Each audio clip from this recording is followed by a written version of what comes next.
ассалому алайкум бинандагони гироми, нашри навбати барномаи иттилоотии ахборо аз телевизиони Тоҷикистон манзури шумо мегардонем. Дар студия бо шумо Марҷона Шарипова. 10 апрел сафари кории асосгузори сулҳу ваҳдати миллӣ пешвои миллат президенти ҷумҳурии Тоҷикистон муҳтарам Эмомалӣ Раҳмон дар шаҳри Истарафшани вилояти Суғд идома ёфт. Президенти ҷумҳурии Тоҷикистон муҳтарам Эмомалӣ Раҳмон нахуст аз коргоҳи дуретгарию кандакорӣ боздид карданд. гузориши хабарнигорони мо. 10 апрел сафари кории асосгузори сулҳу ваҳдати миллӣ пешвои миллат президенти ҷумҳурии Тоҷикистон муҳтарам Эмомалӣ Раҳмон дар шаҳри Истарафшани вилояти Суғд идома ёфт. Президенти ҷумҳурии Тоҷикистон муҳтарам Эмомалӣ Раҳмон нахуст аз коргоҳи дуретгарию кандакорӣ боздид карданд.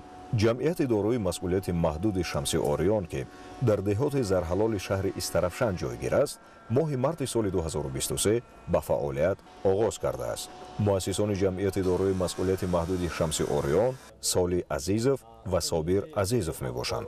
дар ин ҷамъият барои аҳолӣ, мақомоти давлатию идорӣ ва дигар муассисаҳои хоҷагидорӣ маҳсули кори ҳунармандон аз қабили дуретгарӣ, кандакорӣ, сохтани дару тиреза, кат ва ҳама гуна коркарди чӯбу тахта пешниҳод мешавад. масоати коргоҳ 1950 метри мураббаъро ташкил медиҳад.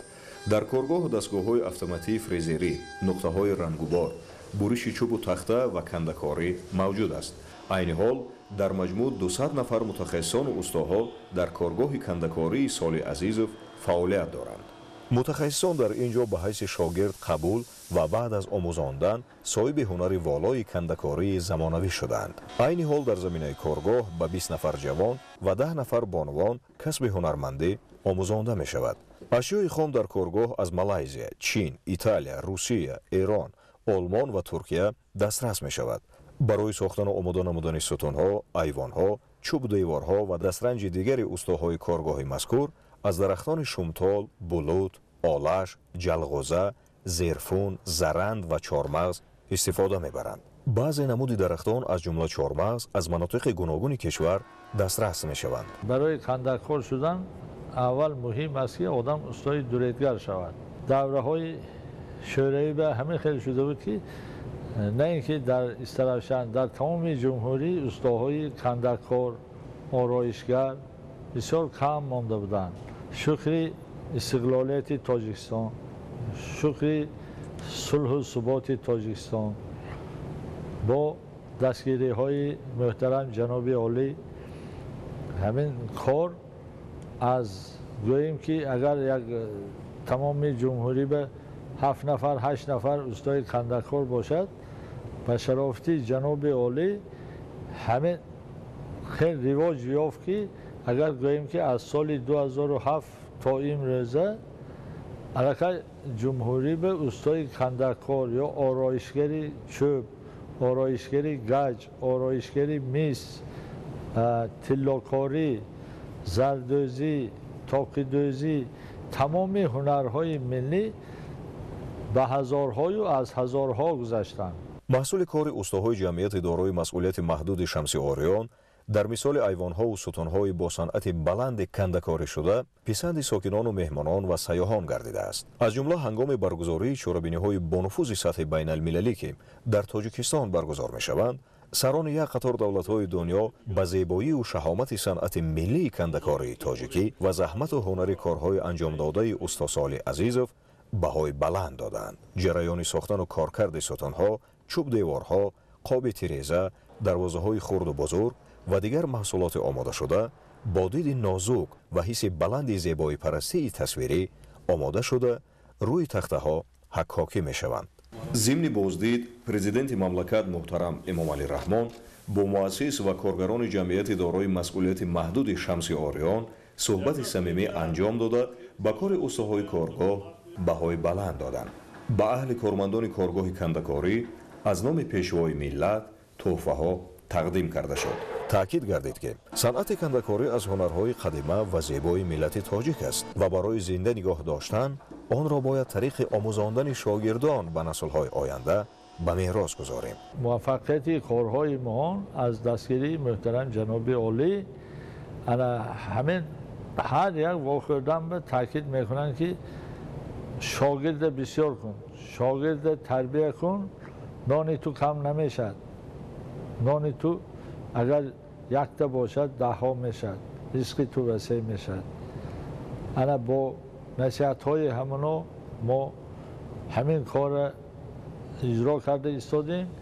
حاضر اگر در همین کارگاه ما همگی 30 نفر کار کلاسه باشد، با روزهای میشد که 50 نفر میشد، 55 نفر میشد. بنیاد کارگاه مذکور و فعالیت با ثمر آن ثمره فضای آرام و آسوده میهن و امتیازهای صاحبی بودند.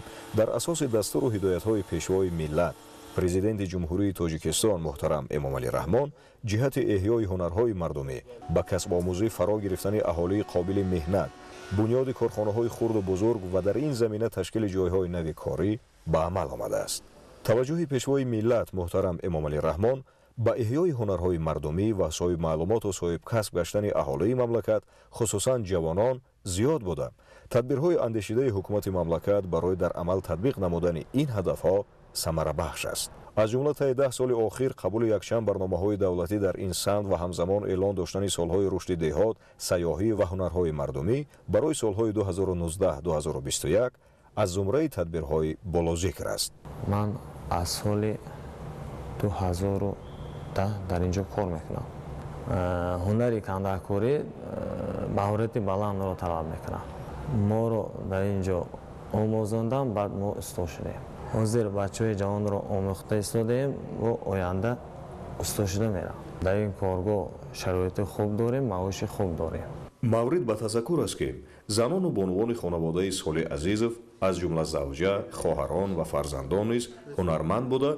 آنها در نمودهای گوناگون هنرهای مردمی از قبیل طاقه‌دوزی، جامه‌دوزی، چکندوزی و دوزندگی موفق گشته آن را به فرزندان و شاگردان می‌آموزانند.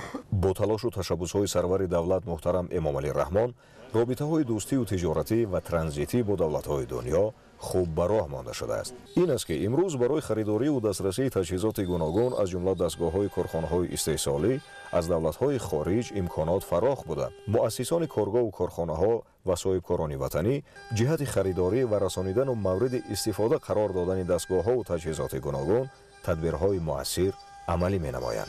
جریان کار استادهای کندکار دانش، مهارت و ذوق بلند را تقاضا می‌کند.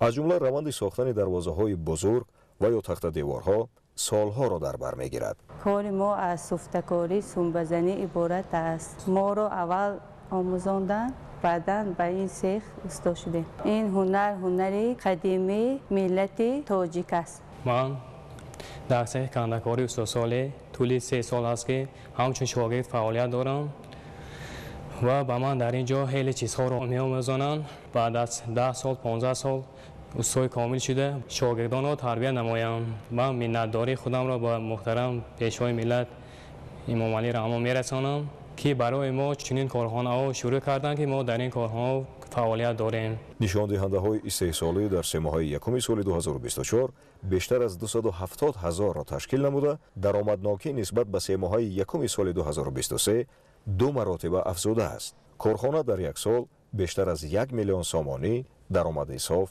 به دست می‌آورد. اساسگزار صلح و وحدت ملی پیشوای ملت پرزیدنت جمهوری تاجیکستان محترم امامعلی رحمان بینای ایلوگی مرکز سلامتی رقم 1 شهر استرافشان را مورد استفاده قرار دادند. مرکز سلامتی رقم 1 شهر استرافشان به 32,000 اهالی خدمت‌رسانی‌های طبی و سانیتری می‌رساند. 10 اپریل اساسگزاری صلح و وحدت ملی پیشوای ملت پرزیدنت جمهوری تاجیکستان محترم امامعلی رحمان بینای ایلوگی مرکز سلامتی رقم 1 شهر استرافشان را مورد استفاده قرار دادند. انشاءات نوی ساحه تندرستی با دستگیری حکومت جمهوری تاجیکستان در دایره نقشه چرابینی‌ها به استقبال 35 سالگی استقلال دولتی جمهوری تاجیکستان با طرح معاصر بنیاد گردیده دارای 36 حجره و دیگر انشاءات یاری رسان میباشد.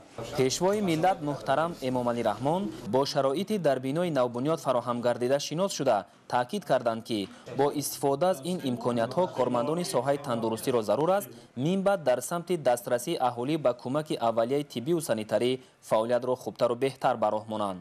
дар ошёнаи якуми бинои иловагии маркази саломатӣ гӯшаи гиёҳдармонӣ, ҳуҷраҳои хатна, ҷарроҳӣ, ташхиси ултрасадо, узувҳои дарунӣ ва шуъбаи хизматрасониҳои тиббӣ ба кӯдакони дорои имконияташон маҳдуд, дар ошёнаи дуюм ҳуҷраҳои сабти барқии дил, табибони асабшинос, тарботшинос, ғадудшинос, гӯшу гӯлу ва бинӣ, чашм ва саратоншинос, дар ошёнаи сеюм ҳуҷраҳои корӣ маъмурият ва толори маҷлис бо 130 ҷои нишаст ва дар таҳхонаи бино бошад шуъбаи физиотерапевтӣ, барқароркунии саломатӣ бо ҳуҷраҳои маҳзи бадан, сӯзандармонӣ, табобати барқӣ ва толори варзиш ҷойгир шудааст. мо сокинони шаҳри Истаравшан миннатдории хешро ба ҷаноби олӣ пешвои миллат президенти кишвар муҳтарам Эмомалӣ Раҳмон мерасонам ки барои мо чунин бинои боҳашаматро тӯҳфа карданд. дар ин бино тамоми таҷҳизотҳои навтарин бо мебелҳои навтарин аз тарафи ҳукумати ҷумҳурӣ, ҳукумати шаҳр тақдим шудааст ва мо ният дорем ки дар оянда барои боз ҳам беҳтар хизмат расондан ба аҳолии шаҳр кӯшиши худро ба харҷ расонем. иттилоъ дода шуд ки дар ҳуҷраи хатнаи маркази навбунёд кӯдакон баъд аз рӯзҳои аввали таваллуд хатна карда мешаванд ки анҷоми ин амал дар оянда ба ҳолати равонӣ ва ҷисмонии онҳо таъсири мусбат мерасонад. ҳамаи ҳуҷраҳои корӣ дар бинои навбунёд бо дастгоҳу таҷҳизоти муосири ташхисию табобатӣ муҷаҳҳаз карда шудааст ки бо истифода аз он табибону мутахассисони соҳа фаъолияти самарабахш анҷом медиҳанд. با شرافت پیشوای معظم ملت بخشیده به 35 سالگی استقلالیت دولتی جمهوری تاجیکستان من بنای نو معاصر زمانوی تأسیس داده شد و یک قسم همین بنا به خدمت برای کودکان معیوب و هم کودکانی که امکانیت محدود هم جسمانی و هم روانی دارند شعبه دستگیری همه‌جانبه اویله و کودک تأسیس داده شده است که تجهیزات‌های طبی معاصر دسترس کرده شده است و ما کارمندان به پیشوای معظم ملت منتداری خویش را اظهار می‌نماییم. ҳоло дар маркази саломатии рақами 1 шаҳри Истаравшан 120 нафар корманд аз ҷумла 14 табиби оилавӣ, 21 ҳамшираи тибби оилавӣ, 20 ҳамшираи тиб ва 27 нафар мутахассисони соҳавӣ фаъолият намуда дар минтақаи фарогир ба 32 000 аҳолӣ хизматрасониҳои тиббию санитарӣ мерасонанд. дар ин муассисаи нав хизматрасониҳои ҷарроҳӣ нав, эндоскопия ва бемориҳои ташхиси ултрасадоӣ, ташхисҳои сабти барқии дил ва умуман дастгоҳҳои замонавии муосир таъмин карда шуд. ин файзи истиқлол аст. ин таваҷҷӯҳи ҷаноби олӣ аст ки мо солҳои аввал баъзе тараққиёти имрӯзии соҳаи тибро ҳамчун афсона медонистем. масалан кӯмаки дилҷарроҳӣ дар ҷумҳурӣ ба дараҷаи баланд расида, пешрафтҳое ки соҳаи дар соҳаи дилшиносӣ ман худам мушоҳида мекунам барои мо афсона буд солҳои аввал. миннатдории худро ба ҳукумати ҷумҳурии Тоҷикистон, ба ҷаноби олии муҳтарам Эмомалӣ Раҳмон сарвари давлат мерасонам ва мо кӯшишу талош мекунем ки хизматамонро барои аҳолӣ боз босифат, беҳтар ва саривақт аз сидқи дил иҷро намоем. ёдовар мешавем ки бинои асосии маркази саломатии рақами 1 шаҳри Истаравшан ҳанӯз солҳои 1970 сохта шудааст. бо назардошти зиёд шудани шумораи аҳолӣ ва норасоии ҳуҷраҳои кории табибони оилавӣ ва соҳавӣ зарурати бунёди бинои иловагӣ ба миён омад. аз ин рӯ соли 2019 бо фармоиши мақомоти иҷроияи ҳокимияти давлатии шаҳри Истаравшан корҳои сохтмонӣ дар бинои мазкур оғоз гардида аз ҷониби бинокорони маҳаллӣ бо риояи талаботи замони муосир ба анҷом расонида шуд. сарвари давлат муҳтарам Эмомалӣ Раҳмон ифтитоҳи боз як бинои замонавии соҳаи тандурустиро тӯҳфаи арзишманди ҳукумати ҷумҳурии Тоҷикистон ба сокинони заҳматпешаи шаҳри бостонии Истаравшан арзёбӣ намуда масъулонро муаззаф карданд ки дар фаъолияти касбӣ бо истифода аз имкониятҳои муосири хизматрасонии тиббию санитарӣ ҳифзи солимии аҳолиро дар мадди аввал гузоранд. муассисаи давлатии кӯмаки аввалияи тиббию санитарии шаҳри Истаравшан дорои 2 маркази саломатии шаҳрӣ ва 19 маркази саломатии деҳот бо 28 бонгоҳи тиббӣ, марказҳои солимии репродуктивӣ, иммунопрофилактикӣ, ҳамбастагии бемориҳои кӯдакона, ташаккули тарзи ҳаёти солим ва шуъбаи барқароркунии саломатӣ мебошад ки дар умум ба 299 400 нафар аҳолӣ хизматрасониҳои тиббиро ба роҳ мондааст. در ادامه سفر کاری در شهر استرافشان اساسگذاری صلح و وحدت ملی پیشوای ملت پرزیدنت جمهوری تاجیکستان محترم امامعلی رحمان با یتیمان واخوری نموده به آنها تحفه‌های ارزشمند تقدیم کردند. گزارش در این خصوص. در ادامه سفر کاری در شهر استرافشان اساسگذاری صلح و وحدت ملی پیشوای ملت پرزیدنت جمهوری تاجیکستان محترم امامعلی رحمان با یتیمان واخوری نموده به آنها تحفه‌های ارزشمند تقدیم کردند.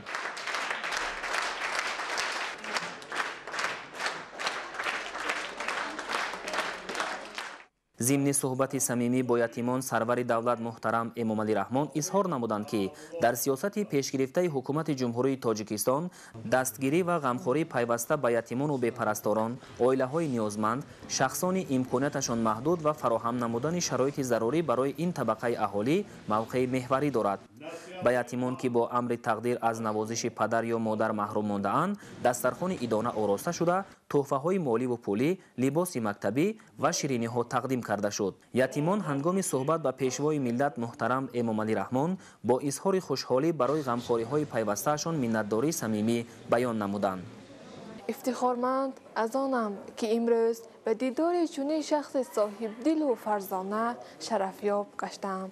حیات شما، دل صاف و عزم و اراده قوی شما، مهر و محبت نسبت خلق و ملت و وطن عزیزمان تاجیکستان اهدا نموده شما ما را نمونه عبرت است و در جاده حیات بال و پرواز بخشیده به سوی اقدام مظفرهای جدید راهنمایی می نماید. من همچون فرزند زمان استقلالیت و غمخواری های دولت و حکومت جمهوری تاجیکستان و علل خصوص دستگیری و مهربانی های جناب عالی هستم و در آینده می خواهم برای تربیه نسل نورس حصه خود را گذارم. Я благодарю вас, уважаемый президент, дорогой лидер нации, за ваш неоценимый труд, доброту, заботу и вашу любовь для сиротах. Мы, ученики, за все ваши старания обещаем отлично учиться с хорошими оценками. Спасибо вам, президент. سرور دولت محترم امامعلی رحمان یتیمان را به تحصیل خوب و اعلی، آموختن علم و دانش و کسب و هنر، خصوصا از خود کردن زبانهای خارجی و کار با تکنیک و تکنولوژی معاصر هدایت نموده. تاکید کردند که حکومت جمهوری تاجیکستان هیچگاه یتیمان و بی‌پرستاران، معیوبان و عائله‌های احتیاجمند جامعه را تنها نمی‌گذارد و در حق آنها پیوسته غمخواری نموده، تربیت و به حیات مستقلانه گسیل می‌نماید. حالا در شهر استرافشان 116 نفر یتیم به قید گرفته شدند که 21 نفرشان یتیم کلی نابالغ میباشند. ما خوانندگان مکتب اینترنت برای دستگیری‌های بی‌واسطه و شرایط خوب زیست در مؤسسه و اساسگذار صلح و وحدت ملی پیشوای ملت پرزیدنت جمهوری تاجیکستان محترم امامعلی رحمان عرض سپاس می‌کنیم. جواباً به همه غمخوری‌هایتان به شما وعده می‌دهیم که با بهای خوب و الله خوانده وارث ارزنده پیشوا می‌شویم. من منتداری خود را به جناب عالی سرور ملت می‌رسانم. من خود را همچون خوشبختی اسم نمایم که ما چنین سرور داریم. برای این غمخوری‌های شما منت دارم و جواباً به غمخوری‌های شما با بهای خوب و الله خوانده به خلق و وطن خود خدمت می‌نمایم. در پرتو دستگیری و غمخوری‌های پیوسته حکومت جمهوری تاجیکستان، یتیمان و بی‌پرستاران و طبقه نیازمند جامعه خود را هرگز تنها احساس نکرده، با شکرگزاری از استقلال دولتی در فضای آرام و آسوده کشور، در مکتب اینترنت‌های جمهوریوی تحت سرپرستی پیشوای رعیت پرور ملت تحصیل علم کرده، برای صاحب کسب شدن و بنیاد زندگی آباد و آسوده تلاش می‌ورزند.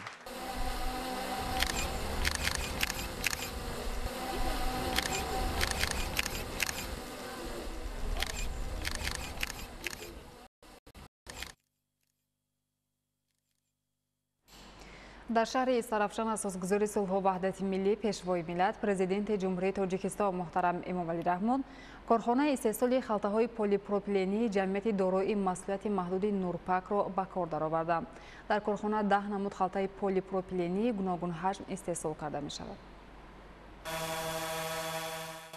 10 اپریل اساسگذار صلح و وحدت ملی پیشوای ملت پرزیدنت جمهوری تاجیکستان محترم امامعلی رحمان در شهر استرافشان کارخانه استحصال خلطه‌های پلی‌پروپیلنی جمعیت دارای مسئولیت محدود نورپک را به کار درآوردند.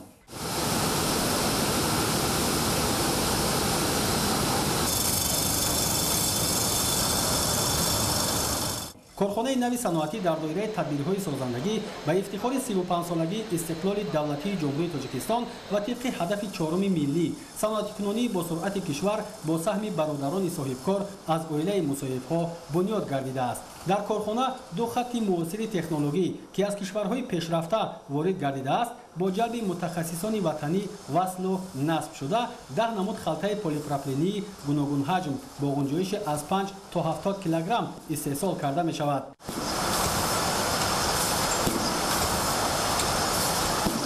خیلی خرسند هستم که محترم پرزیدنتمان جناب عالی امام علی رحمان در شهر ما تشریف کرده این کارخانه ها را گشاده ما را خیلی خرسند کرده.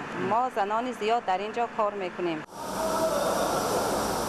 محصولات استحصالی کارخانه عوضکننده واردات بوده در داخل کشور به راه ماندن آن نسبت به واردات از خارج کشور 20 مرتبه برتری دارد. حالا شماره کارمندان 30 نفر را در بر گرفته صاحبکار عهدهدار شد که تا جشن بین‌المللی نوروز این شماره را به 100 نفر میرساند که 80% آنها را زنان و بانوان تشکیل می‌نمایند.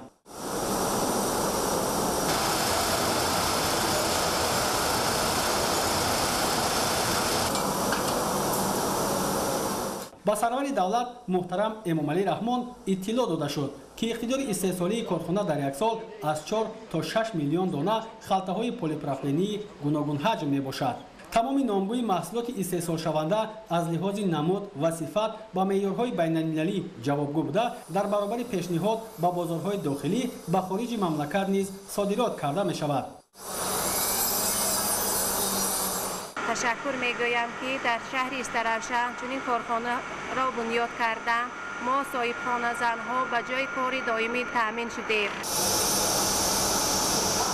کارخانه مذکور در مساحت عمومی 2500 متر مربع با سطح و صفت بلند ساخته شده است. خلطه‌های پلیپروپیلنی استحصال این کارخانه صفت بلند داشته برای ذخیره غله‌دانه، کارتوشکا، پیاز و دیگر نوع محصولات کشاورزی پیش بینی شده است. هدف از تأسیس کارخانه استحصال خلطه‌های پلیپروپیلنی تقویت اقتدار صادراتی ولایت سوخت و تامین بازارهای کشور با محصولات وطنی ارزیابی می‌گردد.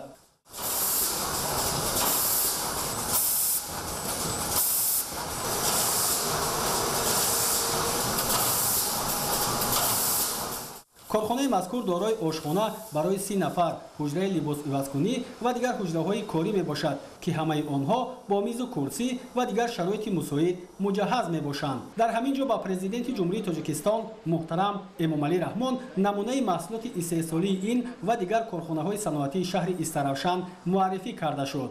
محصولات هایی که در کارخانه ما استحصال می شود محصولات های وارد عوض کننده بوده با خارج کشور صادرات کرده می شود. طبق اطلاع مسئولان عین زمان در شهر استرابشان 95 کارخانه خرد و بزرگ صنعتی فعالیت می نماید که در آنها سالانه بیش از 1 میلیارد سومانی محصولات گوناگون رقابت‌پذیر بازار جهانی استحصال کرده می شود. شماره ساکنان با کار تامین گردیده در کارخانه‌های صنعتی شهر باشد بیش از 1800 نفر را تشکیل می نمایند. قسم زیادی محصولات استحصالی کارخانه‌های صنعتی شهر به خارج از کشور صادرات می گردد. سرور دولت محترم امام علی رحمان با صفت محصولات استحصالی کارخانه نوبنیادی جمعیت دارای مسئولیت محدودی نورپک بهای بلند دادند. همچنین با صاحبکاران و کارمندان جهت افزون گردانیدن حجم استحصال و صادرات محصولات وطنی به خارج کشور مصلحت‌های مفید داده شد. اساسگزار صلح و وحدت ملی پیشوای ملت پرزیدنت جمهوری تاجیکستان محترم امام علی رحمان در ادامه سفر کاری در شهر استرابشان در محله روانگران بینای نوی ماموری جماعت دهاتی گل سرخ را مورد استفاده قرار دادند. بینای نوی ماموری جماعت دهاتی گل سرخ دارای 15 حجره برهوای کاری، تالارهای مجلسی و عقد نکاح، آشخانه، کتابخانه و دیگر انشاءات یاری رسان میباشد. 10 اپریل اساسگزار صلح و وحدت ملی پیشوای ملت پرزیدنت جمهوری تاجیکستان محترم امام علی رحمان در ادامه سفر کاری در شهر استرابشان در محله روغنگران بینای نوی ماموری جماعت دهات گل سرخ را مورد استفاده قرار دادند. انشاءات از تخانه و 2 آشیانه عبارت بوده با طرح و ساخت معماری معاصر شهرسازی بنیاد یافته است و مساحت عمومی زمین آن 0.121 هکتار را در بر میگیرد. بینای نوی ماموری جماعت دهات گل سرخ دارای 15 حجره برهوای کاری، تالارهای مجلسی و عقد نکاح، آشخانه، کتابخانه و دیگر انشاءات عریرسان میباشد و برای بیش از 50,000 نفر خدمت میرساند. انشاءات در ادامه تطبیق سیاست سازنده رهبریت عالی کشور با مبلغ گذاری صاحبکاران وطندوست و جلب ساکنان محلی به طریق حشر در اساس توصیه و مصلحت متخصصان ساخته شده است. تمام حجره‌های کاری کارمندان با تجهیزات و تکنولوژی معاصر، میز و کرسی و دیگر لوازمات ضروری با اقدام مقامات اجرایی حاکمیت دولتی شهر استراوشن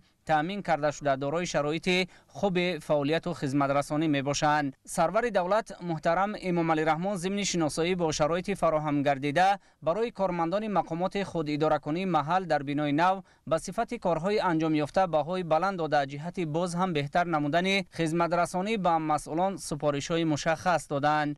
همه این از تلاش و زحمت‌های پیشوای معظم ملت می‌باشد که در پیام امسال خود به مردم تاجیکستان عزیز ما ارائه کرده بودند و این تشبث را تمام ساکنان شهر استراوشن باستانی خوب پذیرفتند. بینای ماموری که امروز قامت افراخته شده است محض با دستگیری و تشبث‌های صاحبکاران و مردم سربلند شهر استراوشن می‌گردد.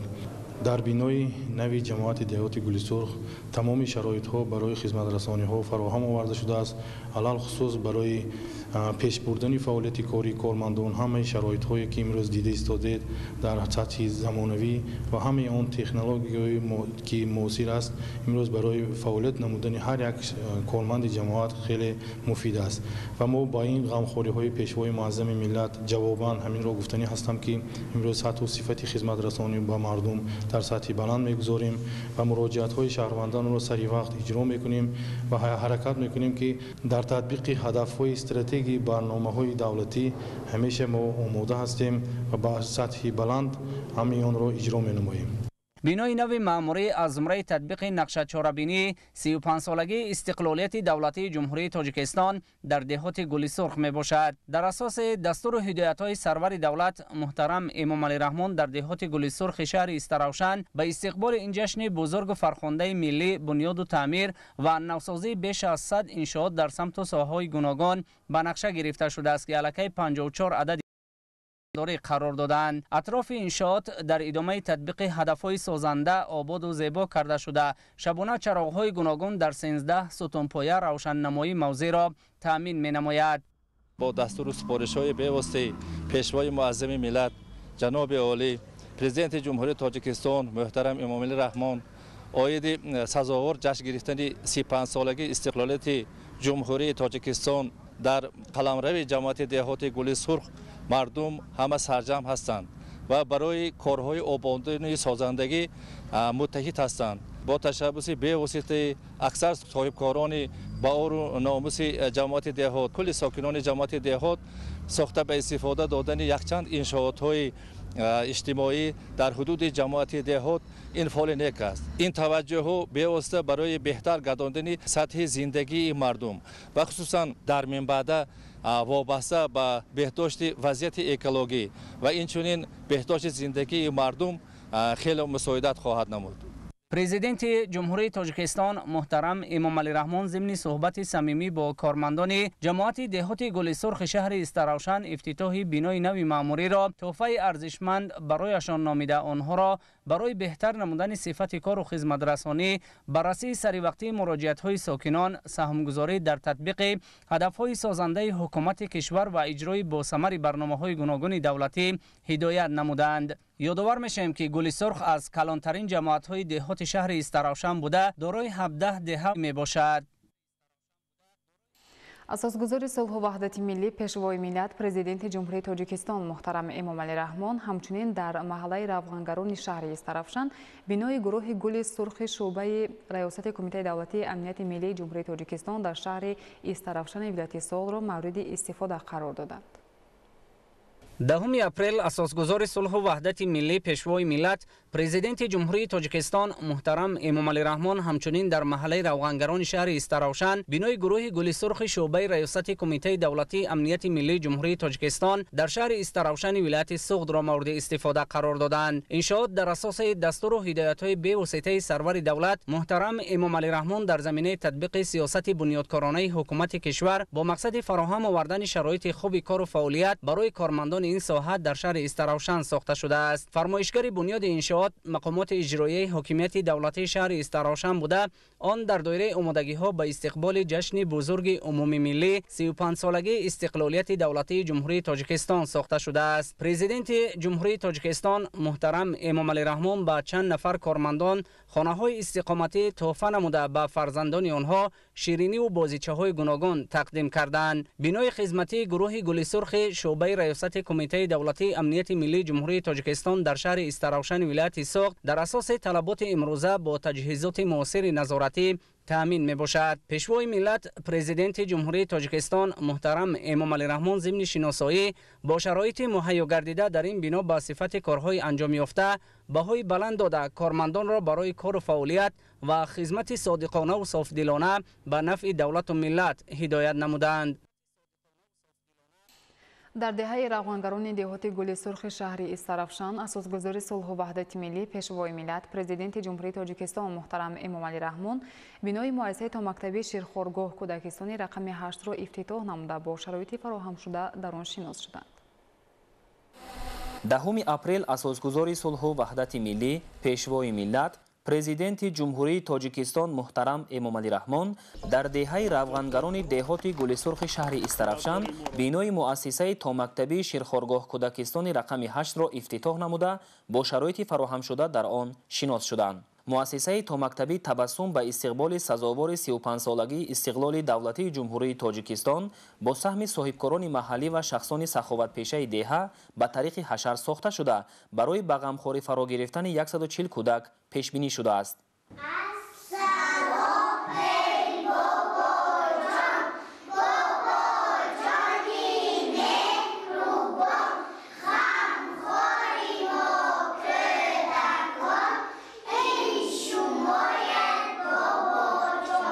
در کودکستان 5 گروه عمل نموده به کودکان 22 نفر مربیهای با تجربه با تشکیل مشغولیت‌های جالب و شوق‌آور تربیت می‌دهند. در باغچه بچگان مشغولیت‌ها با زبان دولتی و روسی و انگلیسی به راه مانده شده است. حجره‌های بر هوای مشغولیت گذرانی و استراحتی تربیت گیرندگان با رخت‌های خواب، جیوان، میز و کرسی و بازیچه‌های گوناگون مجهز بوده با ذوق و سلیقه بلند استتیکی به دنیای رنگین کودکان موافق آرا داده شده است. پیشوای ملت محترم امامعلی رحمان به تربیت گیرندگان مؤسسه تا مکتبی تحفه ها تقدیم نموده تأسیس کودکستان را در تربیت نسل سالم و خودشناس و وطن دوست مؤثر ارزیابی کردند. اقدام دست جمعانه ساکنان تشبسکار دهه جهت بنیاد باغچه بچگان که برای فردای با سعادت نسل آینده ساز مهم می باشد نمونه عبرت نامیده شد.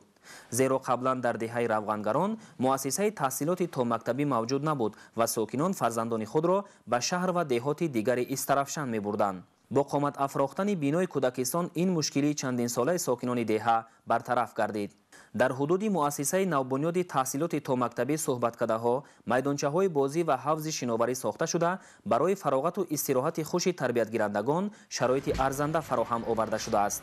با اقدام پیشگرفته جناب عالی پیشوای معظم ملت در شهر استراوشان باستانی در دهه روغنگران جماعت دهات گل سرخ با دستگیری صاحبکار وطنی سعید عبداحد و مردم کوهندیار این دهه کودکستان زمانوی تبسم برای 140 نفر کودکان ساخته به استفاده داده شد.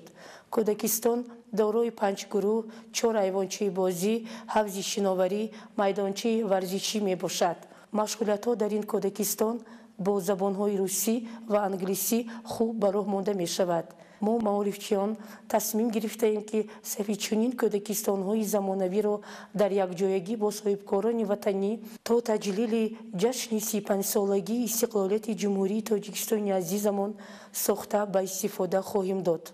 من همچون مربیه فخر از آن میکنم که آینده ملت نسل نورسان را تعلیم و تربیت میدهم و افتخار از آن دارم که امروز مهر و محبت، غمخواری، این چنین امکانیت و دستگیری ها از طرف اساسگذار صلح و وحدت ملی پیشوای معظم ملت محترم جناب عالی امامعلی رحمان برای ما فراهم می باشد. من منتداری خویش را از نام خودم، از نام مربیان و این چنین از نام ساکنان شهر استراوشان می رسانم که برای ما چنین یک انشاءاتی بزرگ و با حشمت و تقدیرساز مؤسسه تعلیمی برپا نموده و کار آغاز نمودند. ما از تشریفشان خرسند و سرفراز می باشیم. طبق اطلاع مسئولان حالا در حدود شهر باستانی استرافشان 15 مؤسسه تحصیلات تا مکتبی با فراگیری بیش از 1900 نفر تربیت گیرنده موجود است که از این شماره 6 عدد کودکستان خصوصی می باشد. اینچنین برای آمادگی به مکتب 1280 نفر کودک به مرکزهای انکشاف کودکان در نزد مؤسسه های تحصیلات میانه عمومی جلب می گردند.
اساسگزار صلح و وحدت ملی پیشوای ملت پرزیدنت جمهوری تاجیکستان محترم امامعلی رحمون در شهر استرافشان با برداشتن لوحه رمزی و پرده برداری از مجسمه بنیادگذار دولت تاجیکان شاه اسماعیل سامانی باغ فرهنگی فراغتی به نام اسماعیل سامانی را افتتاح نمودند.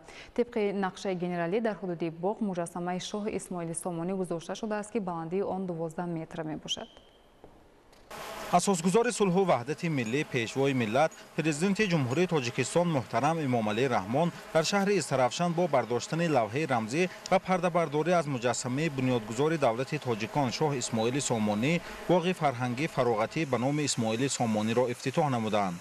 این مکان استراحت و فراغت در زمینه دستگیری‌های حکومت جمهوری تاجیکستان با مقصد فراهم آوردن شرایط لازمه برای سیر و گشت و استراحت ساکنان، مشغولیت‌ها به کودکان و نورسان در مساحت 2.4 گکتار زمین و مبلغ 4.5 میلیون سومانی با نظرداشت طلبات معاصر و صنعت بلند معماری بنیاد شده و مرکز شهر استرافشان زیبایی دیگر بخشید. کارهای ساختمانی سال 2023 با فرمایش مقامات اجرایی حاکمیت دولتی شهر استرافشان آغاز یافته از جانب бинокорони ташкилоти ҷамъияти клуби 20 солаги истиқлолияти давлатии ҷумҳурии тоҷикистон дар давоми 2 сол сохта шуда дар рафти корҳои сохтмонӣ 100 нафар сокинони маҳаллӣ бо кори доимӣ таъмин гардид.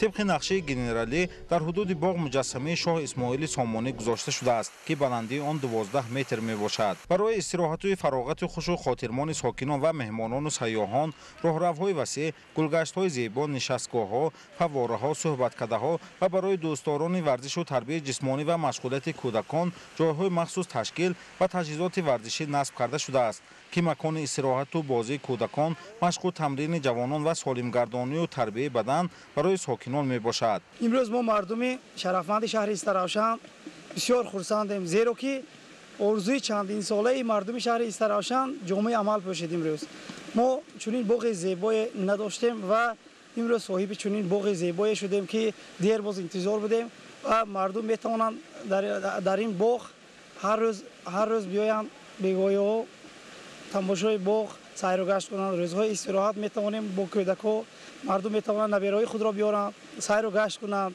امروز که پیشوای ملت پرزیدنت جمهوری تاجیکستان محترم امام علی رحمان خود این باغ را افتتاح کردند، مردم از این خیلی خرسندند و با برابر این شهرمان خیلی آباد شد. ما از این شکرگزاری میکنیم.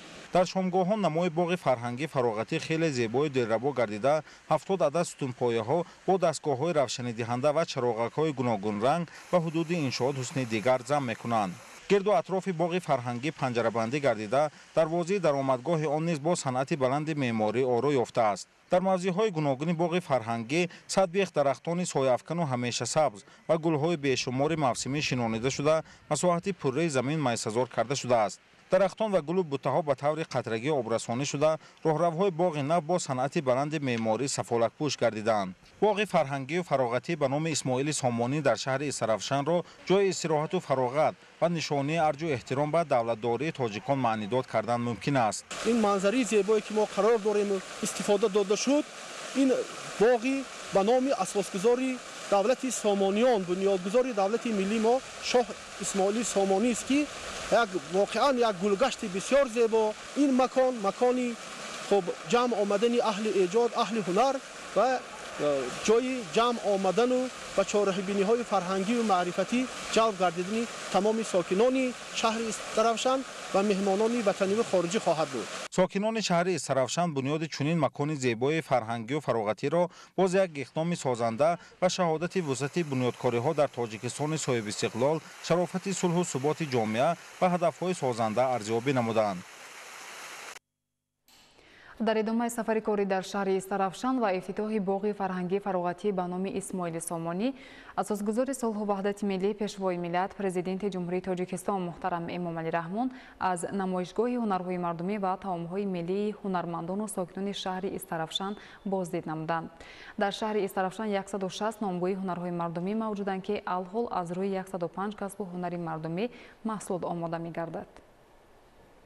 در ادامه سفر کاری در شهر استرافشان و افتتاح باغ فرهنگی فراغتی به نام اسماعیل سامانی، اساسگذار صلح و وحدت ملی پیشوای ملت پرزیدنت جمهوری تاجیکستان محترم امام علی رحمان از شهرک هنرمندان، نمایشگاه هنرهای مردمی و طعامهای ملی هنرمندان و ساکنان شهر استرافشان بازدید نمودند. نمایشگاه ساکنان هنرمندان شهر استرافشان در دو راسته علاهیده و 20 خیمه تشکیل یافته در آن طرز آماده ساختن نان و طعامهای ملی، تیار کردن شیرینی‌ها و همزمان هنرهای قدیمی اشیاء روزگار، گلدوزی و زردوزی و دیگر نامگوی هنرها نشان داده شد.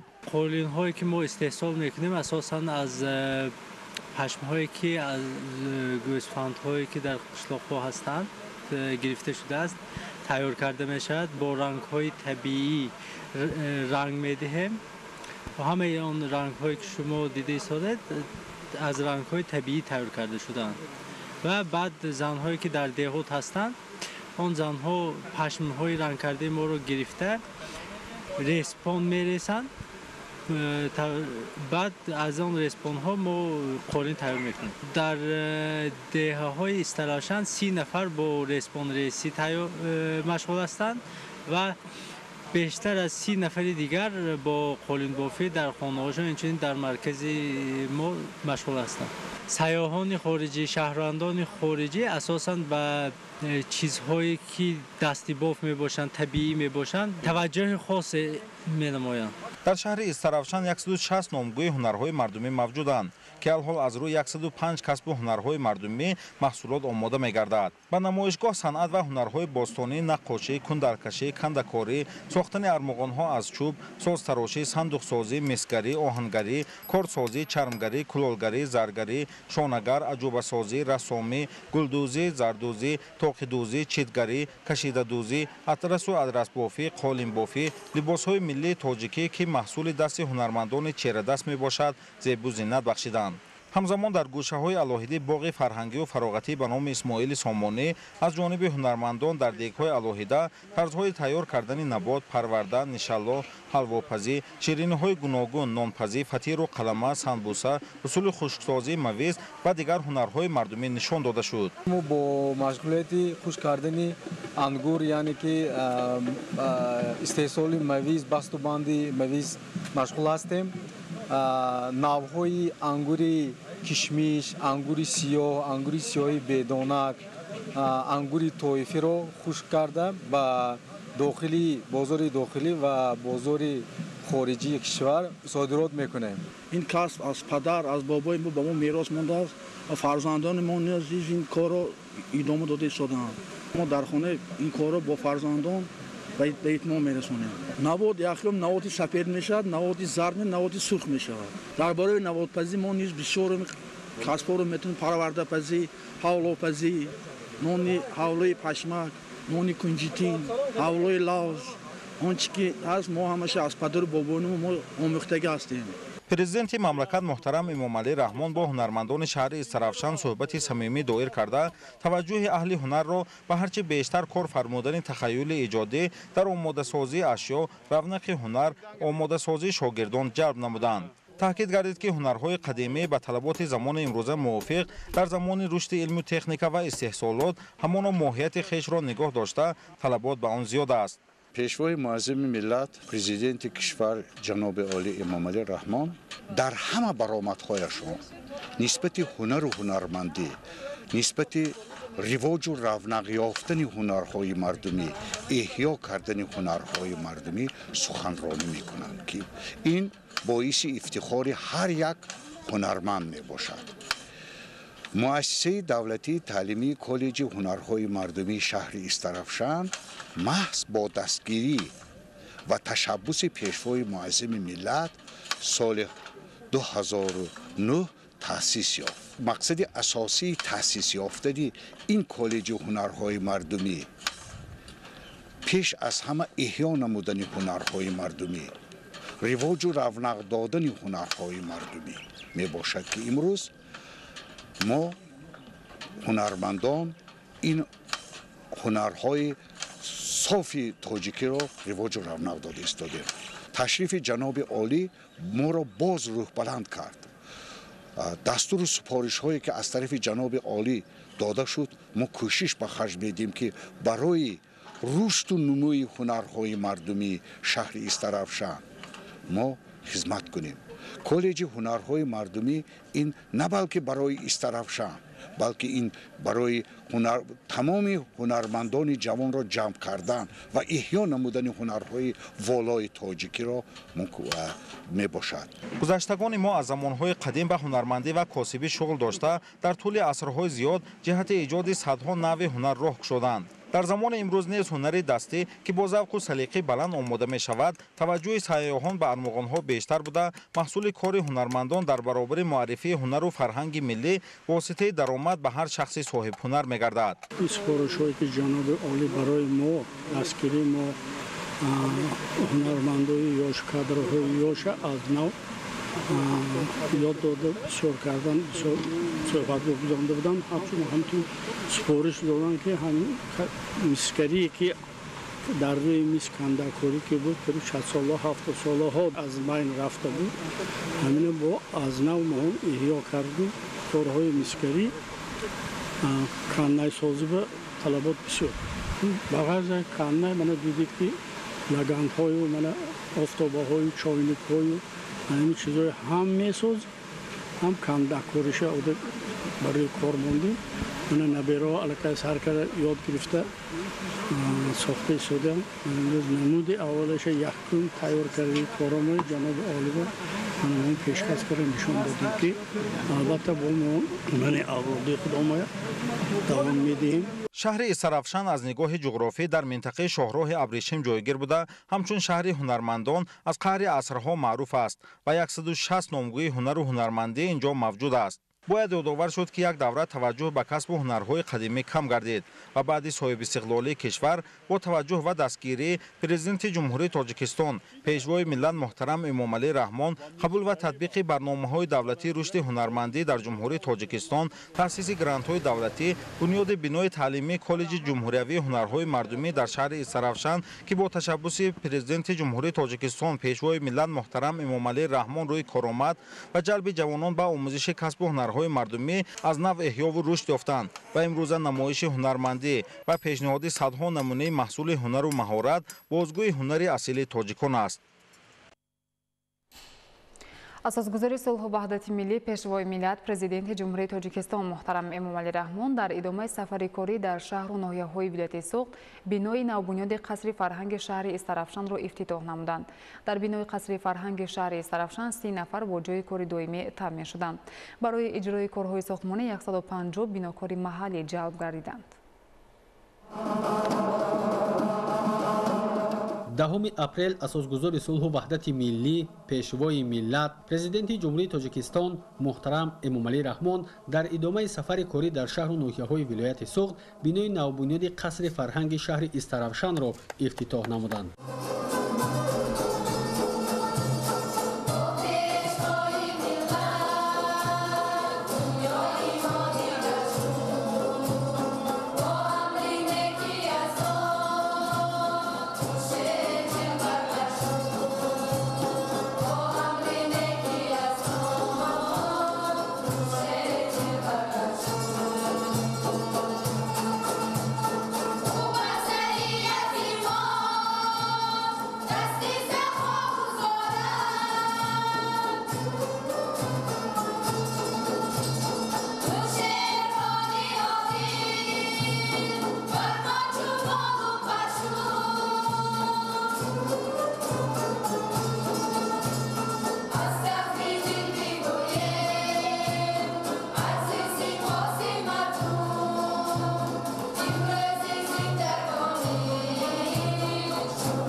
میدان ساختمانی زیر بنای 1800 متر مربع را تشکیل می‌دهد. انشاءات با فرمایش اداره ساختمان اساسی مقامات اجرایی حکومت دولتی ولایت سوخت از طرف جمعیت دارای مسئولیت محدود که سیم 2020 بنیاد شده است. در بنای قصر فرهنگ شهر استرافشان 30 نفر با جای کار دائمی تامین شدند. برای اجرای کارهای ساختمانی 150 بناکار محلی جلب گردیدند.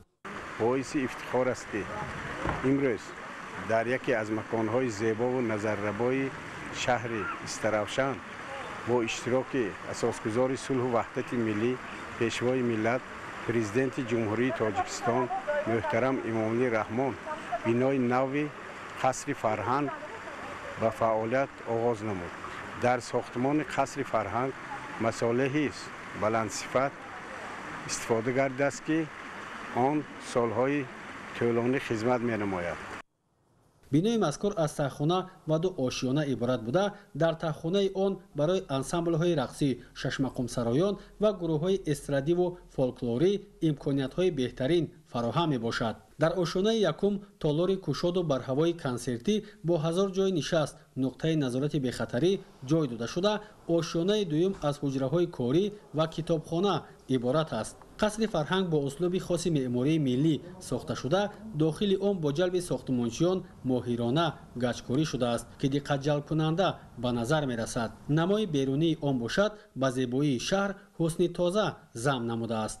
президенти ҷумҳурии тоҷикистон муҳтарам эмомалӣ раҳмон аснои шиносоӣ бо шароити мавҷуда ва суҳбат бо кормандону мутахассисони соҳа таъкид доштанд ки ҳукумати ҷумҳурии тоҷикистон барои рушди соҳаи фарҳанг таваҷҷӯҳи хоса равона намуда барои ҷалби ҷавонони лайуқадманд ба ҳунару ҳунармандӣ тадбирҳои муҳимро пайваста амалӣ менамояд. бинои мазкур маҳз бо дастуру супоришҳои президенти ҷумҳурии тоҷикистон муҳтарам эмомалӣ раҳмон ва бо мақсади сазовор истиқбол гирифтани 35-солагии истиқлолияти давлатии ҷумҳурии тоҷикистон пурра аз нав сохта шуд. дар саҳни ҳавлии иншооти соҳаи фарҳанг ниҳолҳои ороишии ҳамешасабз ва гулҳои рангоранги мавсимӣ шинонида шудааст.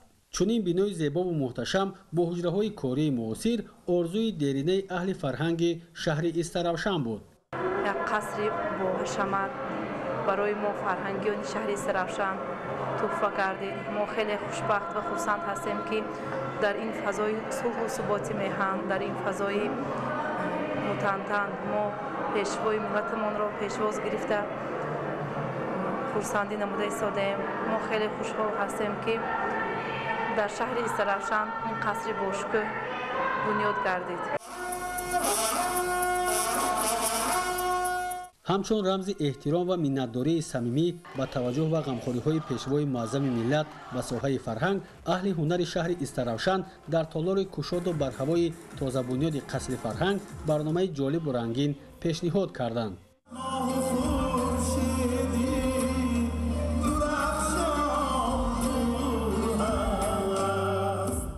дар ҳамин ҷо пешвои миллат муҳтарам эмомалӣ раҳмон ба аҳли ҳунар 30 номгӯи сози мусиқӣ тақдим намуданд ки онҳо барои рушди соҳа нақши муҳим мебозанд. сарвари давлат муҳтарам эмомалӣ раҳмон ба барномаи фарҳангии аҳли ҳунар ки таҷассумгари дастовардҳои замони соҳибистиқлолӣ ваҳдату якдигарфаҳмӣ ва пешрафту шукуфоии тоҷикистони соҳибистиқлол буд баҳои баланд доданд.